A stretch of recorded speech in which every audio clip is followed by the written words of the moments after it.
भने थिए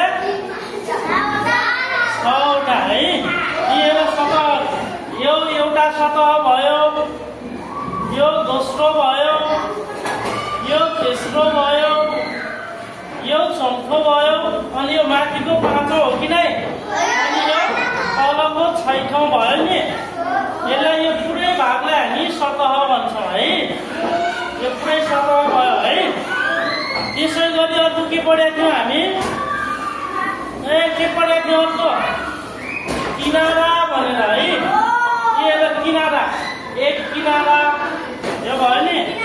यो दोस्रो किनारा भयो, त्यसै गरी यो तेस्रो किनारा भयो, यो चौथो भयो नि। यो 5औं, 6औं, 7औं, 8औं भयो। अब कुन साइडको बच्यो? यसरी गर्नु है। 1 2 3 4, 4वटा भयो। 1 2 3 4, 5 6 7 8 भयो।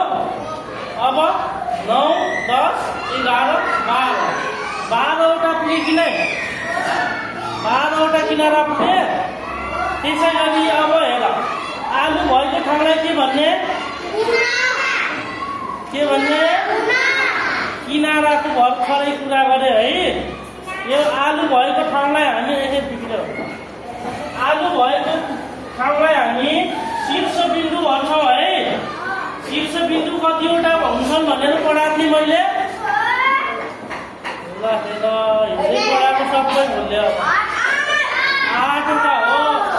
कतिवटा आलु चाहिएको लागेको छ यसमा? 8वटा आलु छन्। 8वटा हाम्रो के हुन्छ? शीर्षबिन्दु है। बुझ्यौ नि? के बुझ्यौ ल? सतह कतिवटा छन्?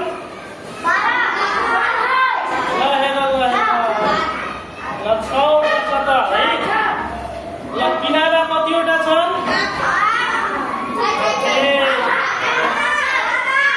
12वटा है। अनि शीर्षबिन्दु कति छन्? 8वटा है। जति आलु यहाँ प्रयोग भएको छन् त्यो नै हाम्रो शीर्षबिन्दु हो। यो कुनामा भएको है। किनारा भनेको जति हामी बाँसको सिन्का प्रयोग गरेका छौँ त्यो हाम्रो के हो?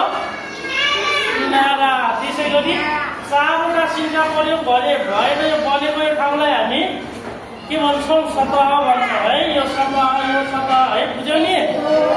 अब छुट्याउन सक्छौ? सकिन्छ? सतह छुट्याउन जान्नु पर्यो, किनारा छुट्याउन जान्नु पर्यो। अब यो चित्र कहाँ जान्छ? यही रहन्छ है। ठिक छ? कसैले बिगाड्यो भने भन्नु है मलाई। ठिक छ नि?